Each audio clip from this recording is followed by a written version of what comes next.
We're going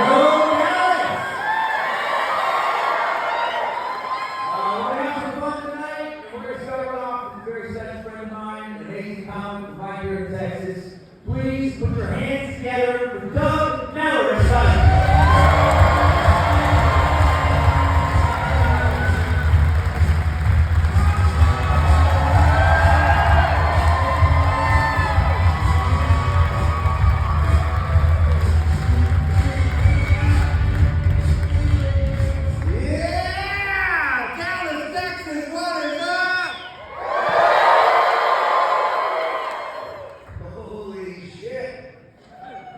Cummins is here, everybody. Make some noise! Oh my goodness. It's so good to be here in the Majestic Theater. Look around. This place is beautiful. Oh my God. I was looking at the history a little bit, and it was established in 1921. There have been performers like Bob Hope and Mae West and Duke Ellington have been on this very stage. And now I, Doug Miller, I'm about to add to that rich history of the Majestic by talking to you about the film Roadhouse.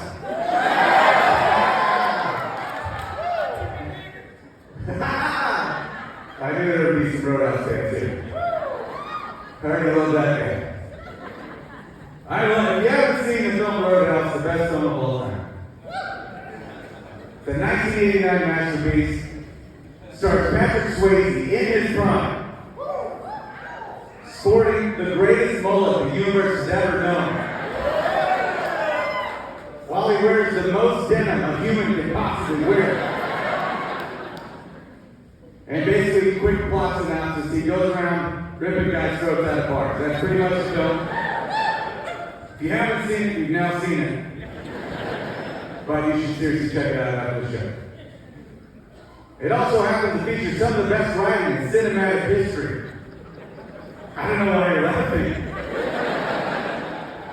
I'll give you a great example. You're dead to me. At the 10-minute, 19-second mark, a woman walks up to the bar and orders a vodka rocks. And then a man walks up to her and says, "Hey there, vodka rocks. How about you and me get nipple to nipple?" Yeah, you heard that right. "Hey there, vodka rocks. How about you and me get nipple to nipple?"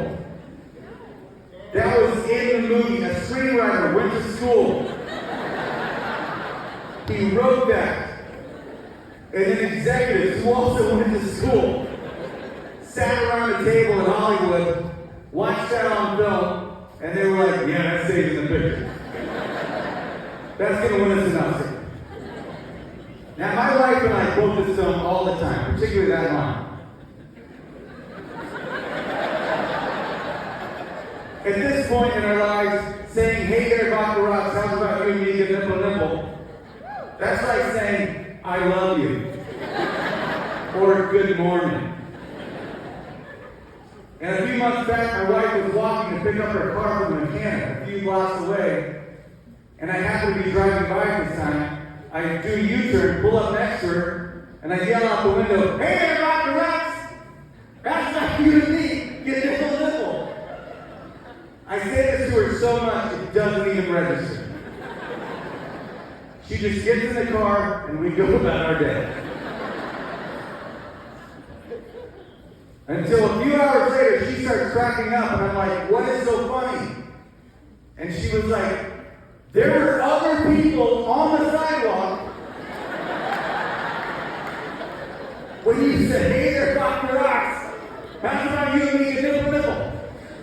They think that line worked on me." I was like, "That is awesome." And she was like, "Not for me. We're divorced." No, the point of that is that we're cool. We like to party. We were at a music festival a few years ago, and we were going to see a friend's band perform. And after her performance, we went to the backstage area where all the trailers were for all the bands. We were going to hang out in her trailer, but there were two problems. One, all the trailers for all the bands looked like the exact same trailer. And two, we were on all the mushrooms in the world. Yeah. So we were having a difficult time finding the trailer.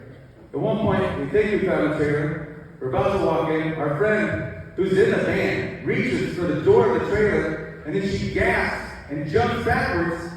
And she says, "Oh shit!" And we're like, "What?" She points to a sign on the door that indicates that it is not her band's trailer. That trailer belonged to another musical act. Perhaps you've heard of them. They're called the Wu-Tang Clan. Yeah. And I heard they ain't nothing to fuck with. And the three of us idiots were about to just walk in there tripping balls. And it's just like, "Hey, what's up, guys?" And I still, like, to this day, like, I was telling them, like, we should still go in there. Like, we can't go in there. We'll look like idiots. And I was like, I think they'll love me right now. I can taste color. And they're like, "We're not doing it." We didn't go in. And to this day, I have so much regret. But the only way I find solace is I told myself that somewhere in the multiverse, there's another me out there, another Doug, that went in that trailer that day. And he is now in the Wu-Tang Clan. Yeah. Somewhere out there, it is Raekwon and RZA and Jezza and Ghostface Killah and Doug.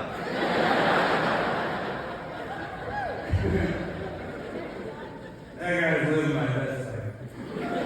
Just rhyming about farts or whatever he does. I don't know.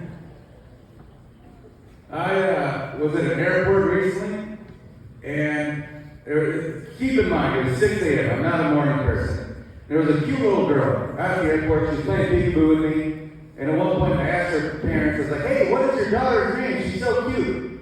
And the mom said, "Her name is Lenny." I was like, "Oh, like from Of Mice and Men?"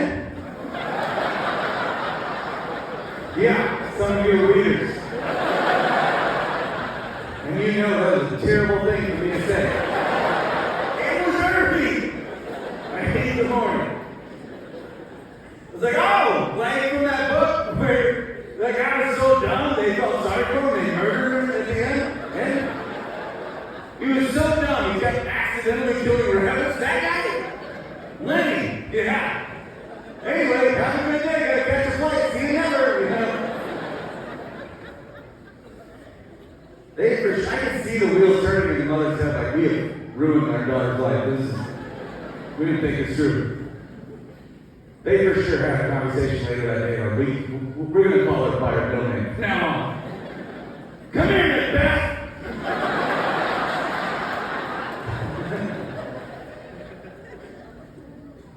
I complimented a woman on her pants the other day, like a complete stranger. I was like, "Hey, I love your pants." And then she looked me up and down, as if to scan me for a compliment. And then she just said, "Thank you." Fuck you, Lenny! How easy is it to lie? In her defense, I was only wearing Crocs that day. So I guess. Guys, my favorite part of porn. I love that I'm saying this in this theater. It was a porn theater in the 70s, so it makes sense. This is the most beautiful place to masturbate. I didn't propose it. My favorite part of porn, aside from all the cool stuff, this guy knows what I'm talking about. I can't even see anybody, I don't know who it is. But they get it. But my favorite part of porn is when you see cheesy Target art, like in the background during pornography, you know? Like people are getting, you'll see like a fat guy getting his ass eaten out by some young lady. I don't know what kind of porn you guys watch.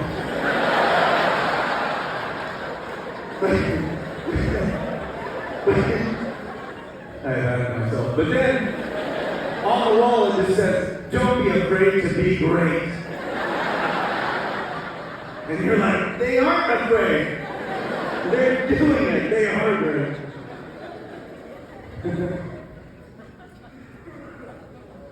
I grew up not far from here, Plano, Texas, you guys.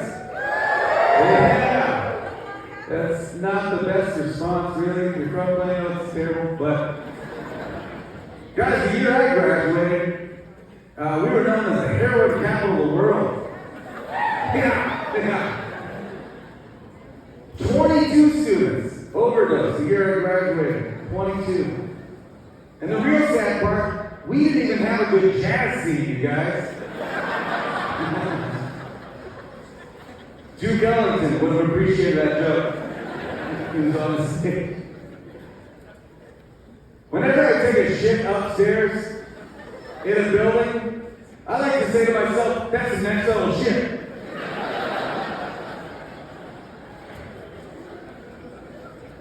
Do you guys think that butterflies have tattoos of annoying drunk women on the lowers of their thorax?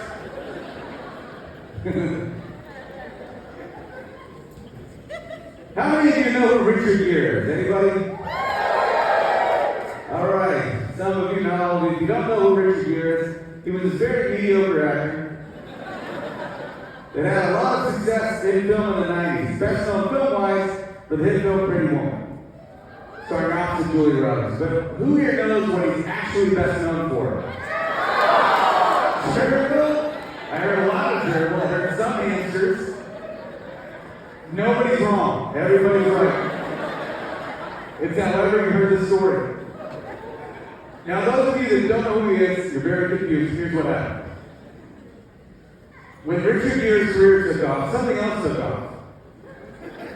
A rumor that at one point, Richard Gere had to go to the hospital in Los Angeles to have a gerbil and or hamster removed from his ass for some kind of sexual pleasure. It was great. This is pre-internet, you guys. This is early 90s. It was impressive. There was like a street team out there. They're like, Richard Gere has a gerbil, but pass it on. And they did. And people felt sorry for him. I remember that even as a kid, they were like, oh my God, I feel so sorry for that guy. That sucks with that rumor. Are you kidding me? That is awesome. That gerbil was a status symbol. I wish someone would say that about me. You know, somebody was so jealous of his career, they made up that rumor. I wish someone would say I had a gerbil on my ass. No one ever has. And I currently have 6 gerbils on my ass right now. We'll show you after the show. I just hope that when Richard Gere passes away, which hopefully is a long time from now, but when it does, I hope he has a sense of humor about the entire thing, you know? Like next to his tombstone, it's just a tiny little tombstone that says, my buddy. That would be awesome. Guys, I'll leave on this. I've talked about gerbils up butts, talked about roadhouse, but let's move on to the next and final topic to talk about this beautiful theater for me. I recently accidentally started a dildo collection. Yeah, this happened. Here's a story. A few years back, I was at my future in-laws' house. Yeah, I know, it's a weird way to start a dildo story. We were celebrating Christmas, even weird. We're passing around gifts. And at one point, I get this giant gift. It comes my way, it's very heavy. I look at my future in-laws and I see that it's from them. I'm like, oh my God, it's from you guys. And I draw attention to myself. I open it up and I look inside and it is a giant dildo. I look at the dildo, I look at my future in-laws, I look back at the dildo, I never want to look at them again. I'm thinking to myself, what do they want me to do to their daughter with this thing? This is a weird-ass family. And then right about then, I hear my future brother-in-law cracking up. And that's when I realized he has played a wonderful prank on me. Yeah. He just wrapped up a big dick in a box, said it was from his parents. That's amazing. I couldn't be mad at that. You guys gotta try this. That's holiday season. Luckily, they're amazing. They're very funny. We all have a laugh about it. We carry on. And I'm thinking, I gotta marry into this dildo family. These guys are great. And I do. A few years later, I proposed at that very house in the outskirts of Santa Fe, New Mexico. And as soon as we get engaged, my wife and I, we start celebrating with the family. Champagne is flowing. And immediately, my brother-in-law brings me this 3-foot, extravagantly wrapped box. There's no way there's dildo inside. It's too big. A yard dick? No way. But I open it up, and when you know it, it is a dildo. Yeah. Now, if you don't know what a dildo is, close your eyes and picture the words drill and dildo in your head right now. It's exactly what you see in your mind. Looks like a Black and Decker drill with a big old nickel in it. The reason the box was so big, it comes with a safety helmet. I'm not joking. Google it after the show. Dildo. Safety goggles, a reflective safety vest. You gotta be safe with the dildo. Too many people have died, guys. And the dildo itself features a very powerful light on it, in case you want to go spelunking in a rather cavernous vagina. Now, once again, we all have a laugh about it, and we keep celebrating. But then later, as it turns into nightfall, we're about to carry on back to our where we're staying in a guest house about 100 yards away from the main house. And that's when my mother-in-law was like, "You guys can't walk back without a flashlight. It's bear season out there. It's New Mexico. There's bears in the area." And I was like, "I got a flashlight. We've got the dildo." Us two newly engaged lovebirds start walking back to the guest house. We're giggling like idiots, but because we can't help but notice that the dildo is casting a 30-foot shadow of a dick on the road. We're picturing pilots up above,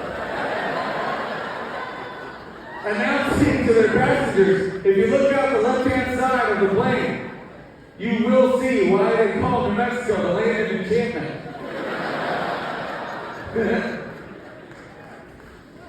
Guys, at that point, I had been going to New Mexico for 3 years, never seen one bear. Long story short, I murdered a bear with a dildo. I'm joking, he loved it. James the Beast. His name is Frank. He lives in that guest house now.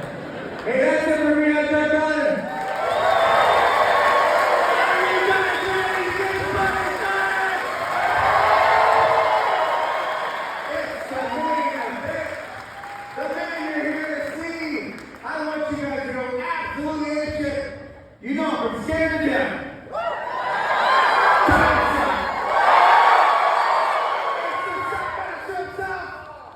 Give it up for Dad!